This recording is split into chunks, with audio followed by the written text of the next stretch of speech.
Hello, welcome all in another session of capital budgeting revision. First sum is done, second sum करते हैं. First sum और second sum में यही difference है कि first sum में even cash flows थे और second sum में uneven cash flow. A project needs an initial investment of 50,000 rupees. Tax rate is 55%. Companies follow an SLM pattern and its cost of capital is 10%. 5 साल का आपको EBDIT दिया है, मतलब earnings before depreciation interest and taxes. तो and you have to find out all those जो हम लोग ने अभी अभी फाइंड आउट किया. तो अभी आपको क्या करना है सर? अभी हमें ईयर्स लेना है. EBDIT 1 2 3 4 5. Earnings before depreciation and tax के इंटरेस्ट नहीं है. EBITDA that is 1 lakh. 1 lakh नहीं, 10,000 है.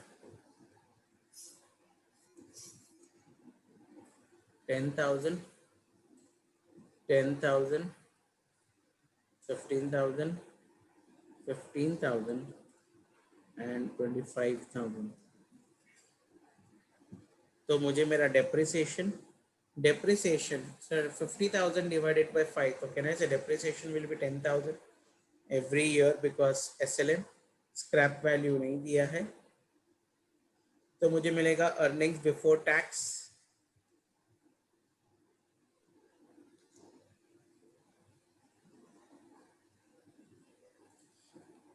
तो tax is 55%.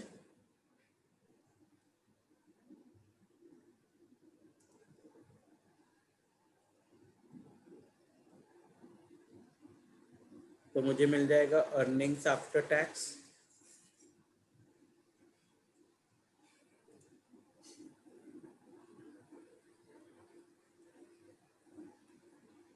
Then add back depreciation. तो मुझे कैश फ्लो मिल जाएगा. If I don't want to show one more column, अभी आपके ऊपर, मैंने प्रीवियस वन मोर कॉलम नहीं है, तो आपको सिर्फ earnings after tax plus depreciation, that's all. ये हो गया. कैश फ्लोज मिल गए पांचों के पांचों साल के. Yes, pay back period, discounted pay back period, profitability. तो cost of capital, PV ratios तो हमें कॉस्ट ऑफ कैपिटल पीवी, यहाँ पे तो आपको पीवी फैक्टर्स ढूंढना ही पड़ेगा, एन्युटी से नहीं चलेगा क्योंकि अनइवन है. तो 1/1.1 यहाँ पे दिस डिवाइडेड बाय 1.1, फिर इक्वल टू ही करना है. ओके, तो यहाँ पे सब कैलकुलेशंस करूंगा. पे बैक पीरियड के लिए क्यूमुलेटिव कैश फ्लोज की जरूरत है. पे बैक पीरियड के लिए क्यूमुलेटिव कैश फ्लोज की जरूरत है.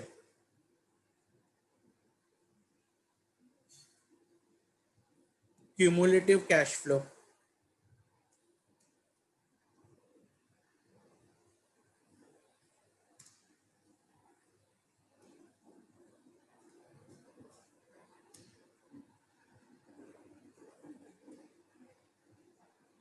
तो इट कम्स टू 61,250. तो अपना पे बैक पीरियड 50,000 कहाँ पे हो रहा है सर? 50,000 फोर्थ ईयर के बाद है, मतलब 4 और 5 के बीच में है. तो pay back period is equal to fourth year plus कितना रह गया सर? 50,000 माइनस 44,500. तो कहना है से 5,500 रह गया, डिवाइडेड बाय फिफ्थ ईयर का कैश फ्लो. फिफ्थ ईयर का कैश फ्लो है 16,750.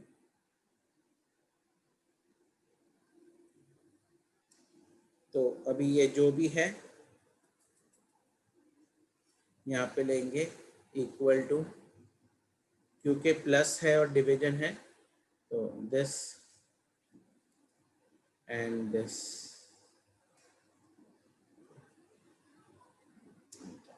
तो इट इज 4.32 या 33 ईयर्स, 4.33 ईयर्स पे आपका हो जाएगा, या आप उसको मंथ्स में कर सकते हो, तो 4 ईयर्स एंड 3.33 ईयर्स को 12 से मल्टीप्लाई करोगे तो आपको लाइक 4 मंथ्स मिल जाएगा, तो 4 years 4 months if you want to express that. तो ये हो गया pay back period. Discounted pay back period, discounted pay back period के लिए कैश फ्लोज को मुझे मल्टीप्लाई करना पड़ेगा, okay, that is called DCI. DCI is nothing but cash flow multiplied by the PV factors,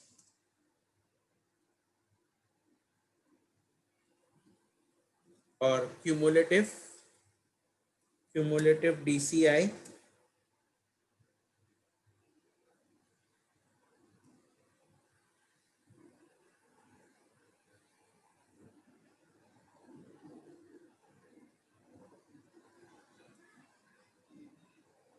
So DCI, oh God, it is going beyond 5 years. DCI, discounted payback period, यहाँ पे हम calculate ही नहीं कर सकते क्योंकि it is not covered. DPB, okay, beyond 5 years.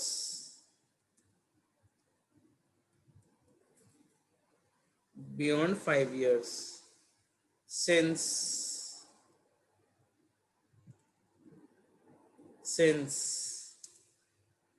DCI is cumulative DCI, sorry, cumulative DCI is only, is how much, 45,326, सिर्फ इतना ही है, तो हम लोग का it has gone beyond, okay. Then payback profitability,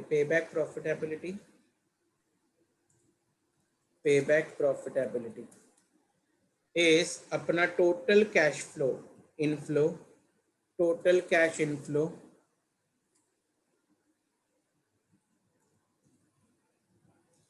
minus total cash outflow.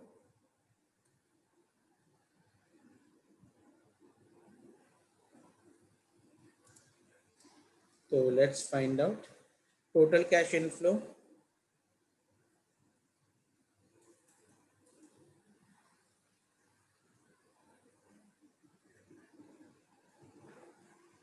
ये मेरा total sum है, माइनस मेरा कैश आउटफ्लो क्या है, 50,000, क्या 11,250 करेक्ट है?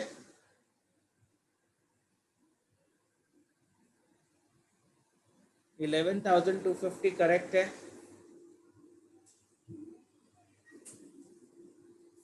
11,250 करेक्ट है क्या?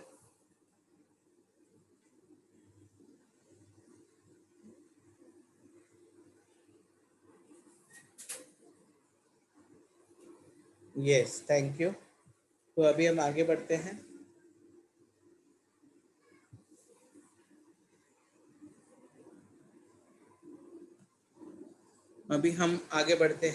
With next is average rate of return, average ARR.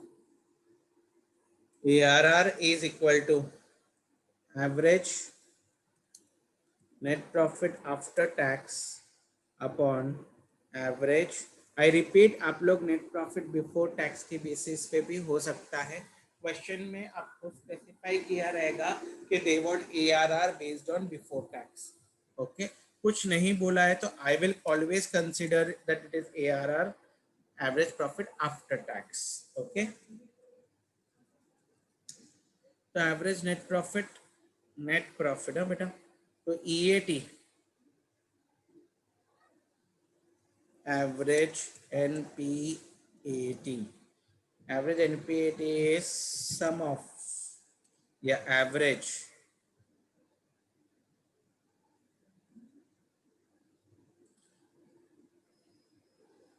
this. So is it 2250? क्या 2250 सही है? Average net profit after tax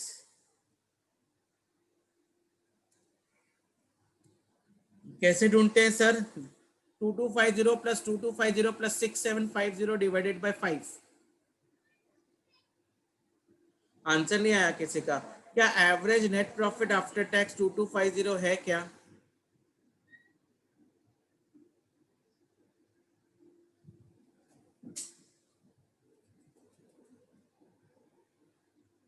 yes सुमन, अमित, आकाश.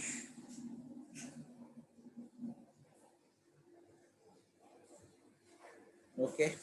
और average investment is 50,000 plus 0 divided by 2, that is 25,000. So now ARR is equal to 2250 divided by 25,000 into 100. 9%. 9%. क्या आपको ये 9% आया?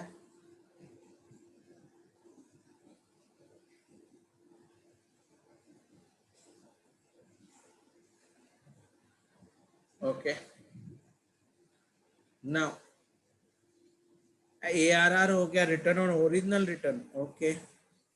ROI that comes to original is 2250 divided by 25,000 के बजाय 50,000 into 100 और कम हो जाएगा 4.5%. ठीक है. नेट प्रेजेंट वैल्यू इज बहुत सिंपल है sir. DCI NPV is equal to DCI minus DCO. तो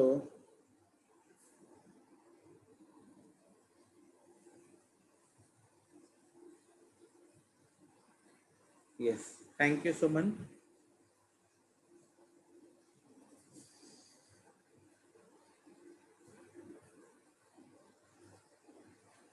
तो DCI is 45,326 minus 50,000.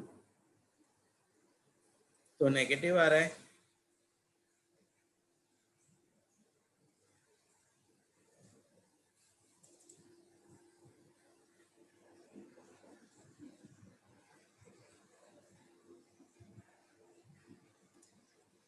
-4674. वो तो मुझे पता ही चल गया क्योंकि original rate of investment is 4.5% Raja. Original rate of investment is 4.5% investment मतलब आपके रिटर्न से.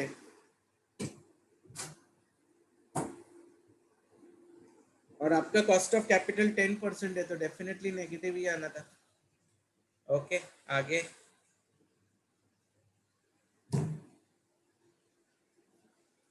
तो ये हो गया net present value. Profitability index less than 1 होगा कि ग्रेटर देन 1 होगा कि 1 होगा? लेस देन 1 होगा. क्यों? क्योंकि नेगेटिव है. 45,326 divided by 50,000. DCI upon DCO 0.90652. अभी इंटरनल रेट ऑफ रिटर्न ये तो हो गया. PV factors at a rate of what? 10. At a rate of 10%.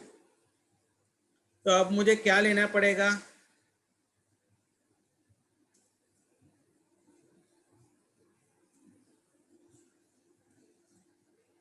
अभी मुझे PV फैक्टर्स 1 सेकेंड बेटा.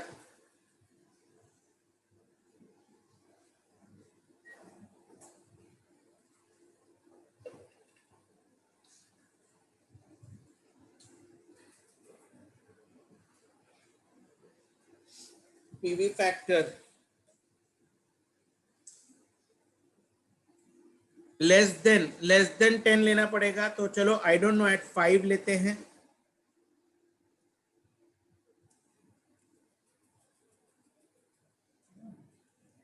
1 divided by 1.05, तो जो भी रहेगा उसको 1.05,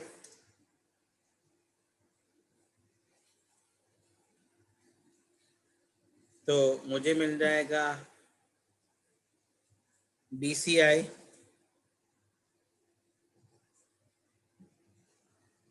this multiplied by your cash flow.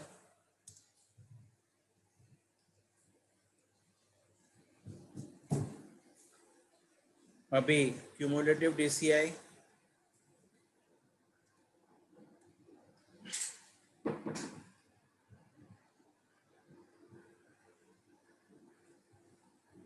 Yes 52,000 आ गया। तो अभी मुझे पता चल जाएगा, तो अब I can write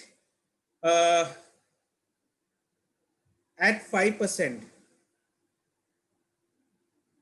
at 5%, at 5% my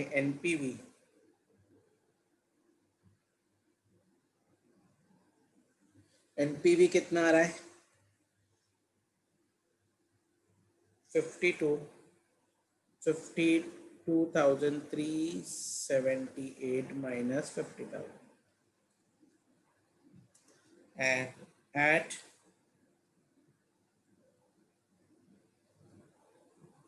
10%, it is how much? Negative minus 4,674.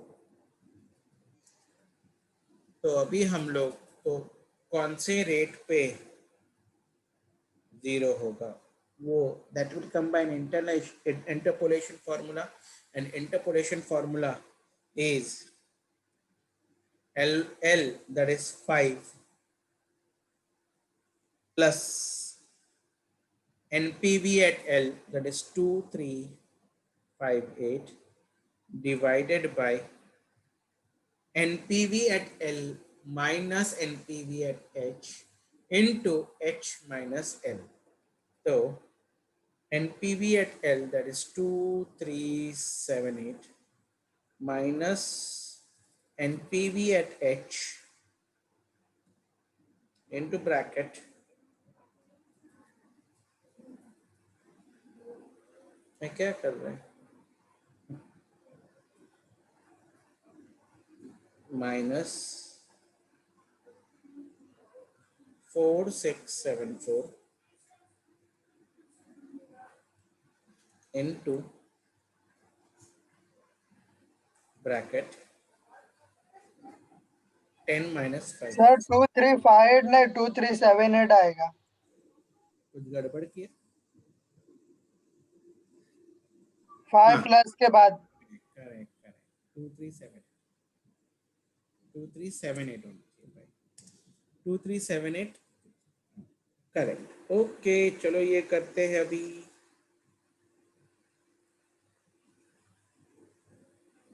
Equal to this is bracket open, यहाँ पे भी ब्रैकेट ओपन, यहाँ पे ब्रैकेट क्लोज, यहाँ पे bracket close,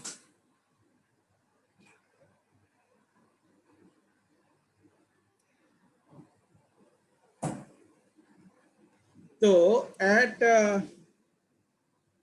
6.68, okay, at 6.69 you will get what? Your negative NPV, that is DCI is equal to DCO. Is that very clear? क्या पूरा sum समझा है?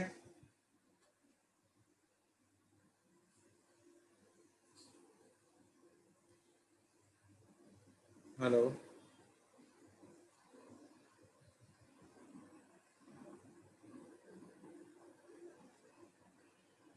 ओके ओके, करेक्ट, सब करेक्ट, ठीक है।